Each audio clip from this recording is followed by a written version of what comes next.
सामाजिक कार्यकर्ता सुशील भांदिगरे, जुना बुधवार पेठ. पाठीमागे जे तुम्ही बघत आहात ते महाराष्ट्र शासनाकडनं आलेला फंड महानगरपालिकेला 4,80,00,000चं बॉटनिकल गार्डन. मागच्या वर्षी हा मी विषय मांडला होता. या संदर्भात महानगरपालिका आयुक्तांना वेळोवेळी निवेदन दिलं होतं की हे जे बॉटनिकल गार्डन आहे हे पुराच्या पाण्यामध्ये प्रत्येक वेळी जाते. आता या ठिकाणी चौथ्यांदा पाणी घुसलेलं आहे आणि या गार्डनची वाट लागलेली आहे. मागच्या वेळी या गार्डनमध्ये पाणी घुसलं, त्यानंतर इथं जे जैव विविध वनस्पतीची रोपं होती ती महापालिकेने इथनं काढलीत, परत दुसरी रोपं आणलीत आणि लावलीत आणि पुन्हा एकदा या ठिकाणी आता पुराचं पाणी शिरलेलं आहे.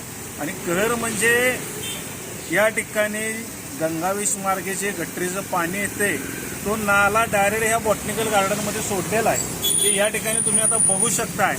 मग या ठिकाणी गढूळ दूषित पाणी या गार्डनमध्ये सोडून महानगरपालिका कसलं गार्डन करायला लागल्या.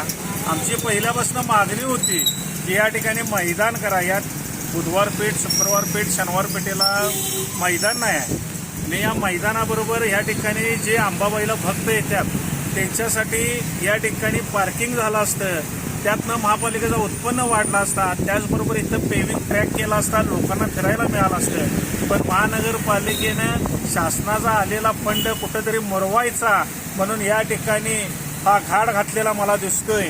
आपण आता या 2-3 दिवस पेपरला बघायला लागले की कशा प्रकारे ड्रेनेजचा फंड अधिकारी आणि कॉन्ट्रॅक्टरांच्या मिलीभक्तीनं पैसे उचलले जातात आणि काम तर जागेवर दिसतच नाही.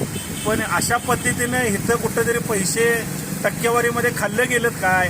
जे कोण अधिकारी या बॉटनिकल गार्डनला दोष असतील त्या अधिकाऱ्यांच्यावर कारवाई झाली पाहिजे. आणि आम्ही या ठिकाणी एवढंच सांगतो की कोर्टामध्ये आम्ही आता दावा दाखल करतो की महापालिकेनं शासनाच्या फंडाचा गैरवापर केलेला आहे, चुकीच्या जागेमध्ये हे बॉटनिकल गार्डन केलेलं आहे, हा आमचा आरोप आहे. आणि ज्या कोणी अधिकाऱ्यांनी या ठिकाणी संमती दिली असेल, या परवानगी दिली असेल या ठिकाणी गार्डन कराय, त्या अधिकाऱ्यांच्यावर झालेला खर्च बसवावा हीच आमची या ठिकाणी कळकळीची विनंती आहे.